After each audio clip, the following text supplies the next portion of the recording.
Réveille ton bise, tin tin tin. Réveille ton bise. Hello et bienvenue sur le podcast Réveille ton bise. Je suis Justine, mentor podcast et business. J'aide les entrepreneurs à développer un business qui leur ressemble grâce au Human Design et sans prospection grâce au podcast. Tous les lundis à 6h, je me mets au défi de vous partager des conseils et de l'inspiration pour vous réveiller, vous et votre business. Est-ce que vous êtes prêts à attaquer cette nouvelle semaine à fond ? Moi, je le suis. C'est parti, bonne écoute. Hello et bienvenue dans ce nouvel épisode de Réveille ton bise. J'espère que vous avez la forme et je suis ravie de vous retrouver cette semaine pour un épisode solo dans lequel j'ai envie de vous parler de comment gérer une mauvaise collaboration. Il peut arriver que la relation avec un collaborateur, une collaboratrice ou même un ou une cliente soit compliquée. Qu'il s'agisse d'une perte de confiance, d'impossibilité à concilier des points de vue différents ou de manque de communication, tout problème doit être diagnostiqué et traité pour ne pas empiéter sur votre bien-être et la qualité de votre travail. Alors, comment gérer ces situations ? C'est ce que nous allons voir dans l'épisode du jour. Et à la fin de l'épisode, je vous ferai part de certaines mauvaises collaborations que j'ai eues tout au long de ma vie entrepreneuriale. Allez, c'est parti! Commençons d'abord par mettre des mots sur les problèmes. Si vous percevez que quelque chose ne va pas, c'est qu'il y a bien un problème, même si vous avez parfois du mal à mettre des mots dessus. Mais c'est parfois tentant de fermer les yeux ou d'attendre que ça passe, bref, de faire l'autruche. Malheureusement, les relations difficiles ne s'arrangent jamais d'elles-mêmes, comme par magie. Ça va nécessiter plusieurs étapes. Et la première, c'est donc de clairement reconnaître avec toute objectivité, aussi possible que ce soit, qu'il y a un problème qui mérite donc d'être traité. C'est important de vous interroger sur les causes profondes, depuis combien de temps cette tension existe, quelle est votre part de responsabilité dans cette difficulté relationnelle et quelles vont être les conséquences pour vous, pour la personne concernée, mais aussi pour l'équipe si ce problème n'est pas réglé. Cette phase de questionnement peut s'avérer difficile car elle en exige une réelle remise en question sincère, une prise de recul, quoi. Le manager, la manageuse, doit donc avoir une assez bonne connaissance de lui-même ou se faire accompagner par un coach pour essayer de voir ce qu'il se passe à l'intérieur avec une paire d'yeux extérieure. Une fois que vous avez réussi à mettre les mots sur ce qui ne vous convient pas, sur ce qui ne convient pas à cette collaboration, c'est le moment tout de même de définir à quoi ressemble selon vous une relation saine. C'est important pour un ou une leader d'avoir une relation conviviale avec ses collaborateurs et ses collaboratrices, de leur montrer que bien vous vous souciez d'eux. D'abord parce que ça apporte une ambiance propice au travail dans de bonnes conditions, mais aussi parce que les membres de votre équipe vont se sentir en confiance, respectés et considérés. Et ça a un impact sur leur motivation et leur degré d'implication concrètement hyper positif. Une relation saine ne veut pas dire être copain, être pote, être copine, mais il s'agit plutôt d'une relation dans laquelle on travaille ensemble pour atteindre un but commun, des objectifs professionnels et organisationnels. Je le sais, c'est pas toujours simple de passer de solopreneur à manager, et c'est pour ça que je vois pas mal de managers qui s'interrogent pour savoir jusqu'à quel point on peut être proche de leurs collaborateurs, de leurs collaboratrices, sans pouvoir vraiment trouver le bon dosage. Lorsque vient le temps d'imposer une décision qui devrait être respectée par tous et toutes, ça peut être délicat d'avoir noué des relations d'amitié avec certains ou certaines de vos collaboratrices. L'équité est une marque de leadership réussie et ce serait très risqué de marquer des différences entre les membres de votre équipe. L'équipe doit pouvoir compter sur sa responsable hiérarchique et se sentir surtout soutenue. Votre équipe compte également sur vous pour lui donner le cap et les directives à suivre. Alors videz votre cerveau et notez en fait dans quel espace vous souhaitez collaborer? Dans quel type de relation vous avez envie d'évoluer? Qu'est-ce que vous avez envie de transmettre et de faire vivre à vos collaborateurs et à vos collaboratrices? Ça vaut aussi bien pour une stagiaire que un ou une alternante, que un ou une prestataire de service qui travaille avec vous au quotidien dans votre entreprise. À quoi ressemble votre collaboration idéale? Notez vraiment ce que vous avez envie de vivre et ce que vous avez envie de faire vivre aussi aux personnes qui travaillent avec vous. Le deuxième exercice, c'est donc de comparer en fait entre cette collaboration idéale que vous avez envie d'avoir et ce qui ne fonctionne pas jusqu'à présent avec ce que nous avons fait dans la première étape, c'est-à-dire mettre des mots sur ce qui ne convient pas. Mettez comme une sorte de photographie entre votre idéal et le quotidien actuel, ce qui ne fonctionne pas, et essayez de voir quels sont les points à améliorer, à ajuster, à supprimer. Bref, comparez ces deux situations un peu comme le jeu des 7 erreurs et voyez ce que vous pouvez améliorer. La base d'une bonne collaboration, c'est de pouvoir organiser des points individuels réguliers. Encore une fois, je sais à quel point ça peut être difficile de passer de solopreneur à chef d'entreprise, manager, leader de votre équipe. Et souvent, ces rendez-vous réguliers peuvent être vus comme une sorte de contrainte, un temps supplémentaire dans votre planning déjà bien chargé. Pourtant, ça permet de faire un point sur l'avancement des dossiers, mais aussi de communiquer sur les besoins de vos collaborateurs, vos collaboratrices, ce qui se passe dans la relation au quotidien, ce qui pourrait être amélioré, etc. Ces échanges créent un moment privilégié d'écoute pour que votre équipe se sente soutenue, entendue et comprise. Cette considération que vous leur portez, que vous leur apportez, vont pouvoir les mener vers davantage de performance. Malheureusement, si la relation entre vous et votre partenaire, votre collaborateur, votre collaboratrice se dégrade, ce point, en fait, peut vite ressembler à un entretien genre relevé de compteur où les deux parties sont en opposition, sur la défensive, l'une envers l'autre. Les problèmes majeurs risquent alors d'être évités et la relation continuera sa lente chute. Cette étape nécessite du courage pour que vous puissiez évoquer clairement les tensions et proposer une discussion ouverte pour comprendre ce qui est à l'origine des désaccords et surtout trouver un ou plusieurs moyens d'y remédier.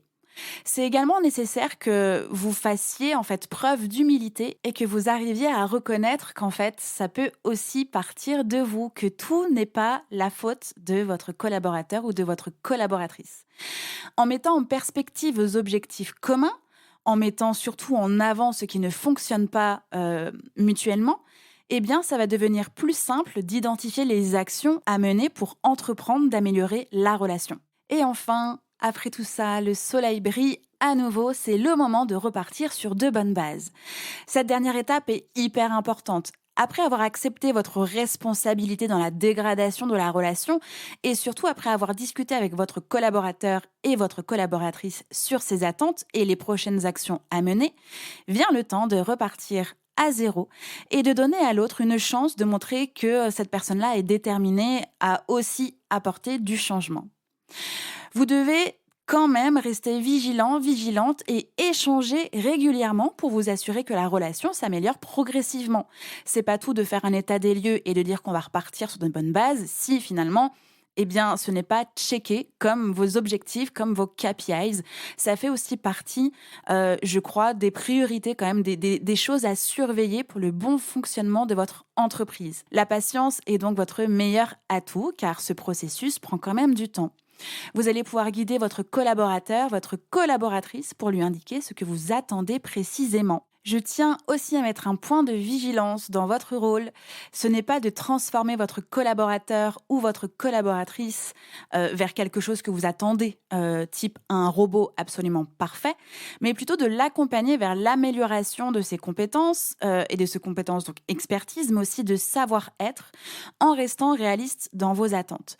Et je vous renvoie aussi à vous-même ce conseil, ou aussi peut-être qu'il va falloir que vous améliorez certaines de vos compétences type managériales et votre savoir-être en équipe tout en restant aussi réaliste.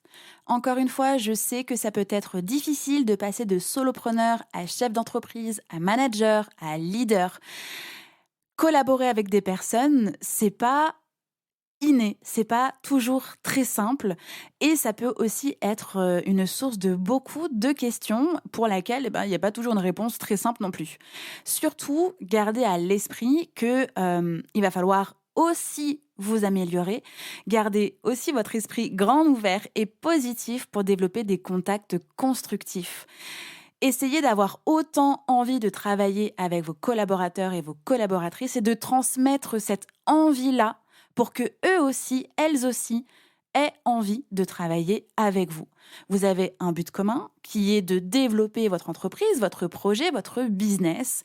Alors, le mieux que vous puissiez faire, c'est de transmettre votre motivation, c'est de transmettre ce qui vous anime et que ce soit tellement fort pour que les personnes aient envie de s'investir presque autant que vous. Bon, maintenant, c'est le moment où je vous parle d'un fail de collaboration. J'ai embauché ma première alternante en janvier 2021 pour qu'elle puisse travailler en fait sur le poste communication et marketing de mon premier podcast Just Tuned. Je pense avoir déjà fait une erreur de recrutement dès le départ où je m'étais focalisée plutôt sur l'humain que sur l'expertise et j'avais aussi pas switché ma posture où j'avais l'habitude d'être maître de stage et non pas employeur, chef d'entreprise. Et déjà avec cette erreur de posture, il y a eu une erreur de recrutement. Humainement, ça passait bien, donc c'était déjà pas mal. Mais disons que mes attentes sur cette fiche de poste, mes attentes pour cette personne-là était trop haute par rapport à ce qu'elle pouvait fournir. Et au départ, donc, je pensais pouvoir lui permettre d'apprendre, de monter en compétences, lui laisser le temps d'apprendre. Mais en fait, on peut pas apprendre à quelqu'un quelque chose si cette personne-là n'a pas envie d'apprendre quelque chose. Et en fait, au bout d'un moment, on s'est retrouvés bloqués, elle et moi, dans la relation. C'est-à-dire que moi, j'avançais, j'attendais. Et en fait, j'étais obligée de passer dans le micro-contrôle. Je ne pouvais absolument pas lui faire confiance. Ce qui, en fait, a créé beaucoup de tensions parce que la plupart du temps où on échangeait, je lui disais à quel point ça n'allait pas. Je ne voyais plus du tout le positif. De toute manière, j'étais tellement fatiguée, frustrée, déçue et épuisée, en fait, que je ne pouvais pas lui dire que c'était bien, je pouvais plus du tout l'encourager et en fait on est rentré dans un cercle vicieux et à force j'ai arrêté de dire ce qui n'allait pas, je ne faisais que corriger, que micro-contrôler et elle perdait au fur et à mesure toute autonomie. De toute façon, elle ne pouvait pas être autonome de toute manière. Mais ça devait être aussi très difficile pour elle de pas se sentir à la hauteur, de ne pas se sentir reconnue et de voir à quel point elle ne convenait pas en fait tout simplement. Et au bout d'un moment, j'ai même arrêté les rendez-vous individuels parce qu'en fait j'en pouvais plus. Je ne pouvais plus me la voir en peinture, je ne pouvais plus passer 3 heures de ma life à corriger des choses, à lui réexpliquer, etc., etc., etc. Et en fait, elle, ça l'a braqué et moi j'ai frôlé presque le burn-out de charge absolument hardcore. On a mis fin au contrat et en fait le dernier mois de la collaboration était super tendu où en fait on ne pouvait même plus se parler. Il y avait plus de rendez-vous, on n'échangeait plus du tout. Elle avait quelques trucs à faire et de toute façon, il fallait que je corrige derrière. Et j'attendais impatiemment la fin de son contrat. J'aurais pu arrêter de collaborer avec des gens parce que là, clairement, ça a été hyper compliqué. Mais je me suis souvenue à quel point je m'étais sentie épanouie, heureuse d'accueillir des stagiaires ou de collaborer avec certains prestataires de services qui répondent à mes besoins, à mes missions ponctuelles dans mon entreprise. Et j'ai retenté ma chance en embauchant Julie, à nouveau, en contrat d'alternance. Mais là, pour le coup, j'ai aussi fait évidemment attention à l'humain. Et puis, de toute façon, Julie, on avait déjà travaillé ensemble pendant 2 mois, donc on savait que ça me matchait. Mais aussi, surtout, aux compétences que je voulais déjà dès le départ. Je suis totalement OK pour laisser le temps d'apprendre. Par contre, effectivement, il y a un changement de posture quand on devient chef d'entreprise, quand on devient employeur. Certes, on laisse le temps d'apprendre quand cette personne-là est en contrat d'apprentissage, c'est ça aussi le but, mais cette personne-là est employée et doit aussi répondre à des besoins de l'entreprise. Et une fois que j'ai posé tout ça, et une fois que tout était au clair avec Julie, on bosse ensemble depuis le mois de septembre, et ça roule complètement parce que dès le départ, on savait quels étaient nos objectifs, on savait comment est-ce qu'on avait envie de travailler ensemble et on se retrouve toutes les semaines en rendez-vous individuel où on fait le point surtout sur l'entreprise, sur elle, sur moi. On s'écrit pratiquement toute la journée, à la fois du business mais aussi un peu de perso parce que du coup on s'entend très très bien et ça roule. Donc, ces 2 exemples-là, c'est pour vous dire que c'est possible d'avoir des mauvaises collaborations. C'est même hyper possible dans votre vie d'entrepreneur et de chef d'entreprise. Ne vous arrêtez pas à une mauvaise collaboration. Ce que je vous conseille, c'est évidemment d'en discuter, c'est de mettre à plat les choses quand vous sentez que ça ne va pas. Et si vous ne faites pas l'affaire avec cette personne-là, si ça ne fit pas, parce que c'est possible que ça ne fit pas humainement, mais aussi professionnellement, eh bien, le meilleur que vous puissiez faire, c'est de mettre fin à cette collaboration aussi rapidement que possible. Essayez d'améliorer évidemment vos compétences managériales. Essayez de prendre du recul sur cette expérience-là pour ne pas réitérer en fait les mêmes erreurs et puis surtout pour améliorer vos recrutements. J'espère qu'avec tout ce que je vous ai transmis, indiqué aujourd'hui dans cet épisode, vous allez pouvoir déjà avoir envie de collaborer, améliorer aussi vos compétences dans vos collaborations si vous sentez que vos collaborations actuelles ne sont pas fifou et puis surtout ne pas vous arrêter sur une mauvaise collaboration. Chaque être humain est unique. Vous avez des besoins aussi différents. Travaillez là-dessus et essayez de trouver votre perle rare. Moi, je crois que j'ai trouvé la mienne. Avec Julie, c'est absolument formidable. Et on travaille actuellement sur comment on va pouvoir travailler ensemble après son contrat d'alternance. J'espère que cet épisode vous a plu. Je vous remercie une nouvelle fois pour votre écoute. Je vous souhaite un bon lundi, une belle semaine et on se retrouve lundi prochain. Ciao, ciao! J'espère que cet épisode vous a plu. N'hésitez pas à partager le podcast à une personne qui veut aussi se réveiller avec vous. Retrouvez l'ensemble des informations et des liens en description de l'épisode ainsi que sur le site internet www.justinarma.com. Si vous avez des idées, des suggestions ou si vous avez juste aimé cet épisode et que vous voulez me le dire, direction Apple Podcast pour laisser un commentaire et des petites étoiles. Vous pouvez aussi me laisser des petits mots sur Instagram au nom de Justine-Arma avec 2 A ou par mail à l'adresse hello@justinarma.com. N'oubliez pas de vous abonner à Réveille ton bise sur votre plateforme d'écoute préférée pour ne pas louper votre réveil. On se retrouve lundi prochain, 6h, pour un nouvel épisode. Bonne semaine. Ciao!